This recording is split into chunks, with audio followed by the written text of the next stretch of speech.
Hello everyone, welcome back to another exciting video. চলো বকওয়াস কম করে ভিডিওতে যাওয়া যাক।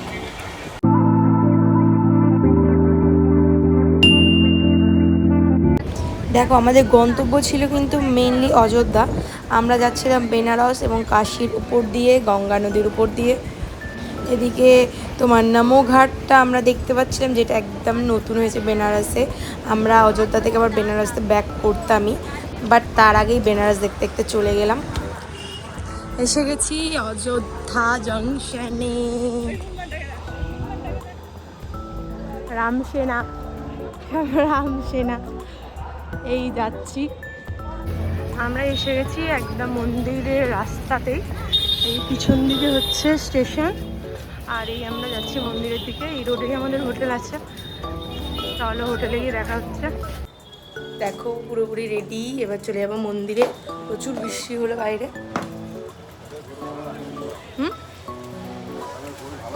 হ্যাঁ, তাই তো দেখছি। আর এই যে একদম মন্দির কাছাকাছি, ওই যে মন্দির দেখা যাচ্ছে,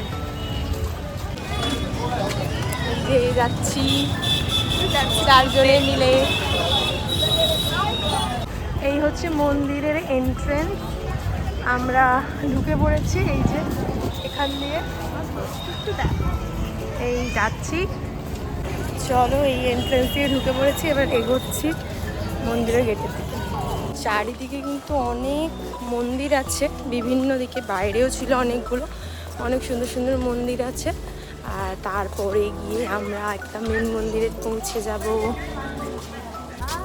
সেই মন্দির দেখা যাচ্ছে, দেখো। আবার কাছে গিয়ে তোমাদের দেখাবো। মন্দিরের ভিতরে তো কোনো ভিডিও করতে পারলাম না, যেহেতু ফোন অ্যালাউ ছিল না। বাইরে বেরিয়ে জুতো নিলাম, ফোন নিলাম, তারপর দেখো নিয়ে নিলাম প্রসাদ। আর আরেকটা প্রসাদও দিয়েছিল, সেটা তখন আর ভিডিও করতে পারিনি। এখন যেহেতু ফোনটা পেয়ে গেছি, তাই ভিডিও করলাম। চলো বাইরে বেরিয়ে কী করছি দেখো পরে। এরিয়া অনেক মার্কেট আছে, বিভিন্ন মার্কেট করলাম, আর একটু ছোট্ট করে শপিংও করলাম। এই অনেক কিছু আছে এখানে, খাবার জিনিসও আছে। রাতের ডিনার কমপ্লিট, আর দেখাতে পারলাম না, খেতে ব্যস্ত ছিলাম। এরপর আমরা একটু ফালুদা খাচ্ছি, আর একটু পানিপুরিও খেলাম, কিন্তু সেটাও আর দেখাতে পারিনি। অনেক আলাদা, আর ভালোও না খেতে। এসে গেছি, আর কিছু করার নেই। ডিনার তো ডান, এবার শুয়ে পড়বো, ঘুমিয়ে পড়বো। চলে দেখা হচ্ছে। আমরা বেরিয়ে পড়লাম, এবার আমরা চলে যাব। টোটো বুক করে নিয়েছি, টোটো বুক করে আমরা চলে যাব এখানে সাইট সিনে অযোধ্যা। আর চলো এখন যাচ্ছি সরজু ঘাটে, গিয়ে দেখা হচ্ছে। এই এসে গেছি, সরজু নদীর কাছাকাছি চলে এসেছি। এখানে কিন্তু অবশ্যই মাস্ট ভিজিট জায়গা। না, সরজু ঘাট, এটা ঘাট করে দিয়েছে, যেমন হরিদ্বারে ঘাট আছে, দেখো এরকম সরজু ঘাটের পাশ দিয়ে আমরা যাচ্ছি, ওখানেই আমরা যাব। আর এটা সরজু নদী, এখানেই রাম জলসমাধি নিয়েছিল, সেটাই। আর মানে এই সরজু নদীর তীরেই অযোধ্যা নগরীটাও অবস্থিত। এই দেখো, আমরা একদম সরজু নদীর কাছে কাছে চলে এসেছি। আর এখানেই রাম নিয়েছিল জল সমাধি। আর এই নদীর তীরেই অযোধ্যা নগরী অবস্থিত। চল একটু নদীর জল মাথায় দিই।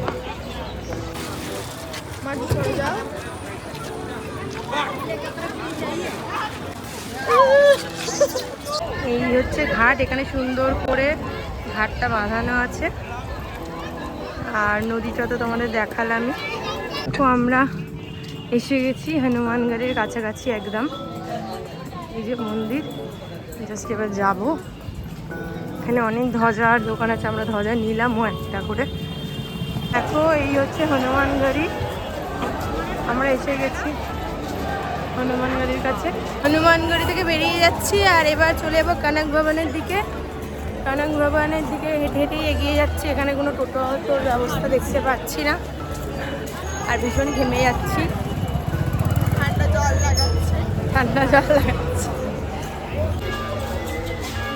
এটা হচ্ছে দশরথ, রাজা দশরথের মহল, তারই কিছু অংশাবশেষ। এইটা ভিতরের দৃশ্য, ভিতরে পুজো হচ্ছে।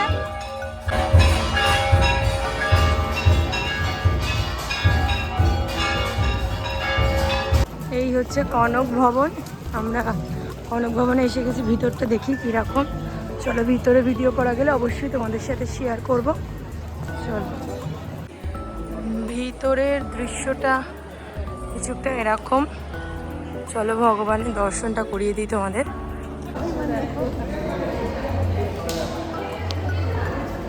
রাম লক্ষ্মণ সীতাই মনে হচ্ছে।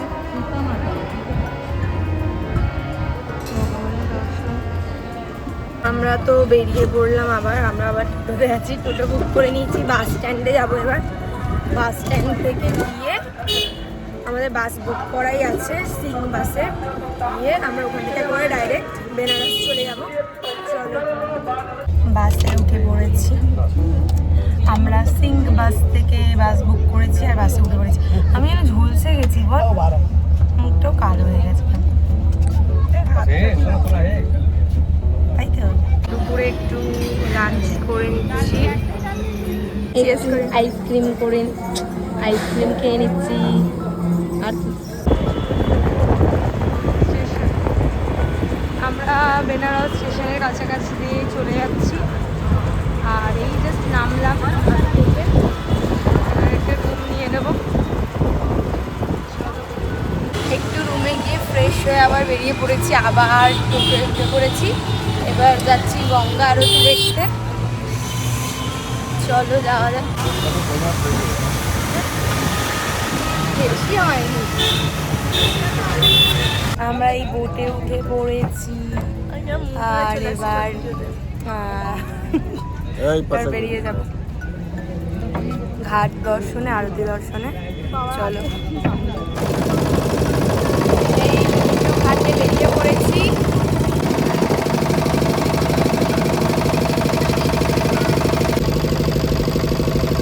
এই গঙ্গা আরতি দেখতে যাচ্ছি।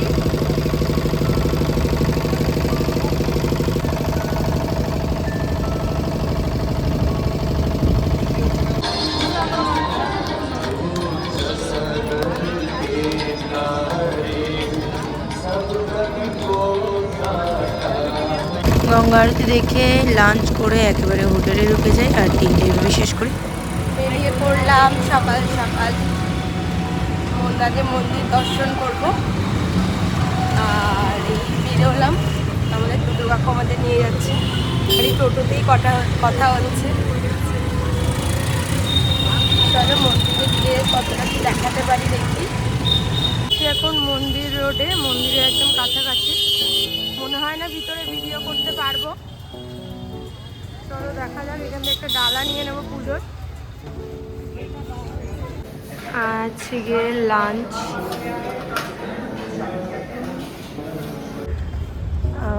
আমরা এখন এসেছি তাজে। এবার আমরা বেরিয়ে যাব। বিশ্বনাথের দর্শন তো করে ফেলেছি অলরেডি, কিন্তু কিছু প্রবলেম তো হয়েছেই। যারা মানে টিকিট কেটেছে 300 টাকা দিয়ে এক্সট্রা, তারা তো আগে গিয়ে দর্শন করে নেবে নর্মাল লাইনে। সেই তুমি 4-5 ঘন্টা দিয়ে লাইনে দাঁড়াও, এইসব প্রবলেম তো আছেই। যাই হোক, আমাদের মোটামুটি ওরকমই টাইম লেগে গেছে। 8:30টায় লাইনে দাঁড়িয়েছি, মোটামুটি 12:30 সামথিং বেজে গেছিলো বেরোতে। 11:30 না, 11:30 থেকে 12টার মধ্যে আমাদের মোটামুটি দর্শন হয়ে গেছিলো। পুজো দিয়ে আমরা বেরিয়ে এসেছিলাম। তারপর আর একটু অসুবিধা, লাইনগুলো বেকার এদিক দিয়ে ওদিক দিয়ে ঘুরিয়ে, যেমন হয় মন্দিরে এই প্রবলেম আমার মনে হয় সব মন্দিরেই হয়। আর যেহেতু গরম, একটু শরীরটা খারাপও লাগছিলো। যাই হোক, তো তারপর তো কিছু স্ন্যাক্স আরেও খেয়েছিলাম আমরা, যেহেতু সকাল থেকে কিছু খাইনি, পুজো দেবো বলে টিফিন করেছিলাম, সেটা আমি আর ভিডিও নিতে পারিনি। চলো এরপর কি করা যাচ্ছে না করা যাচ্ছে তোমাদের সাথে শেয়ার করছি।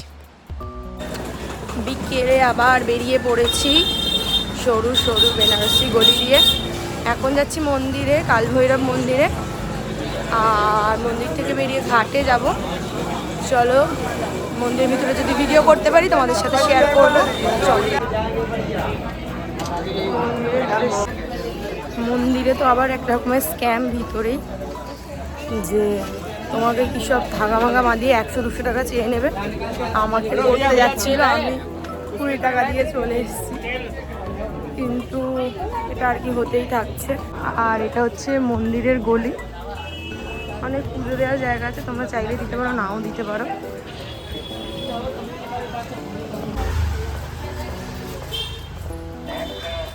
বেনারসের বিভিন্ন অলিগলি একটু এনজয় করো।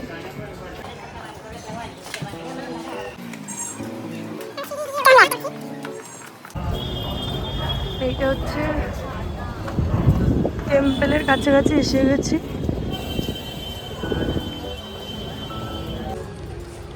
এই হচ্ছে পশুপতিনাথের টেম্পল, এখানে নেপালি টেম্পল বলে। চলো ভিতরে যাই, যদি দেখাতে পারি তোমাদের সাথে শেয়ার করবো অবশ্যই। এই টেম্পলের সাইড থেকে এটা সুন্দর ভিউ। এই এখানে বাবার দর্শন হচ্ছে। এই এসে গেছি, আজকে আবার আরতি দেখবো বলে।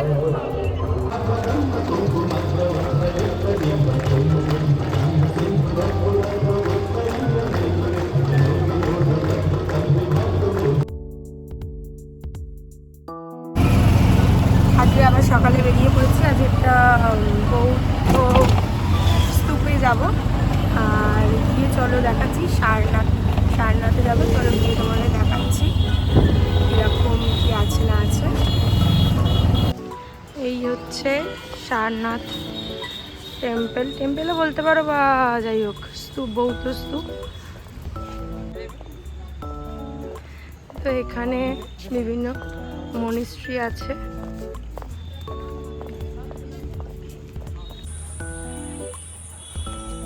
দেখো এখানে বুদ্ধদেবের মূর্তি আছে, অনেক বড় এরিয়া। এখানেই বুদ্ধদেব নিজের জ্ঞান প্রাপ্তি করেছিল, সেই নিয়েই এখানে চারিদিকে জিনিস তৈরি হয়েছে। এর পরিবেশটা দেখো, অনেক ফুল গাছ, ভীষণ সুন্দর। আর আমাদের একজন গাইড হেল্প করছে বিভিন্ন রকম জিনিস জানার জন্য। এখানে অনেক গাইড আছে, তোমরা এলে এই গাইডগুলোর থেকে তোমরা বিভিন্ন নলেজ পেতে পারো। আর না হলে তো তোমরা বিভিন্ন ইউটিউব ভিডিও, আমিও আমার ভিডিওতে যা যা জানলাম বলে দেবো, সেখান থেকেও বিভিন্ন नॉलेज পেতে পারো। सिद्धार्थ रहता है, हाँ, और सिद्धार्थ के नाम से जाने जाते हैं। जब गौतम प्रजापति पोषण पालन करती है, इसी दौरान इनका नाम हो जाता है गौतम। गौतम के नाम से जाने जाते हैं। 29 साल की उम्र में परिवार को छोड़ के चले जाते हैं। जब ज्ञान प्राप्त हो जाता है तो इनका नाम हो जाता है गौतम बुद्ध, और इनके पत्नी का नाम यशोधरा। हाँ, आज हमें निकल भी जाना है, लास्ट डे है हमारा। लिया है बना क्या है, देखने में क्या जाता है। মিউজিয়ামে বিভিন্ন তোমার স্কাল্পচার আছে, মানে যেগুলো ধ্বংসাবশেষও বলা যায়, পরিষ্কার না, পুরনো, অনেক পুরনো জিনিস যেগুলো তখনকার দিনে ইউজ হতো, প্লাস আরও স্কাল্পচার বিভিন্ন ছোট ছোট। মিউজিয়াম থেকে বেরিয়ে যাচ্ছি, আর এবার পরবর্তী তোমার স্তূপায় যাব, এখানে যে সারনাথের ফেমাস বৌদ্ধ স্তূপাটায়। আর নমঘাট তো ঘাটের দিকে। আর এবার এখান থেকে বেরিয়ে তোমার স্তূপায় যাব। আর এখানে হচ্ছে তোমার পুরো মিউজিয়াম, আগেকার দিনের যা ধ্বংসাবশেষ পাওয়া গেছে সেইগুলোই এখানে সঞ্চয় করে রাখা আছে। তো ভীষণ সুন্দর, এরিয়াটা ভীষণ বড়, পুরোটা ঘুরে দেখতেও একটু টাইম লাগবে।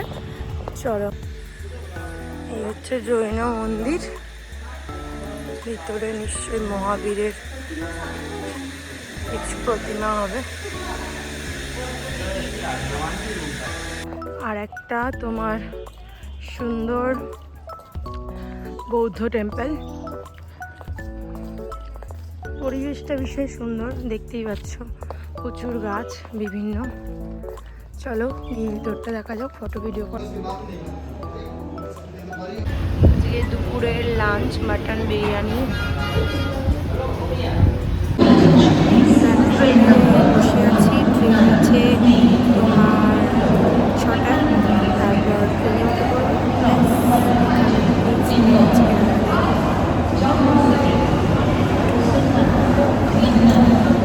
এইভাবেই শেষ করলাম আজকের ভিডিও।